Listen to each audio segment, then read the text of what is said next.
ఈ ఆడపిల్లకి పాపం వీడు నచ్చినంత కాలం నచ్చాడు, పోయినంత రోజులు పోయింది, పడుకున్నన్ని రోజులు పడుకుంది. ఈ మాట నేను అనకూడదు కానీ ఎంజాయ్ చేసినంత కాలం ఎంజాయ్ చేసేసింది. చివరికి వచ్చేసరికి పెళ్లి చేసుకుంటానికి వాడు నచ్చలా. ఇంకా వెనక్కి ఇంకొక స్టోరీ, ఏదో దిక్కుమాలిన స్టోరీ ఉంది, అది చాలా దరిద్రంగా ఉంది, నేను చాలా చిరాగ్గా ఉంది నాకు. వీడు నచ్చలేదు, ఇంకొక సంబంధం కుదిరింది.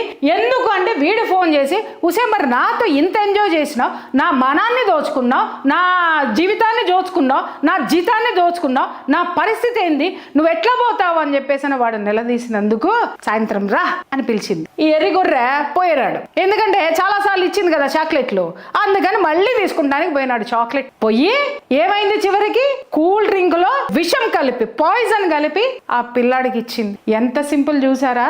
వాడి ముందు బట్టలు ఎంత సింపుల్ గా ఊడదీసిందో, వాడి ప్రాణాలను కూడా అంతే సింపుల్ గా తీసి అవతల పారేసింది అనంటే, ఇలాంటి భయంకరమైనటువంటి ఆలోచనలు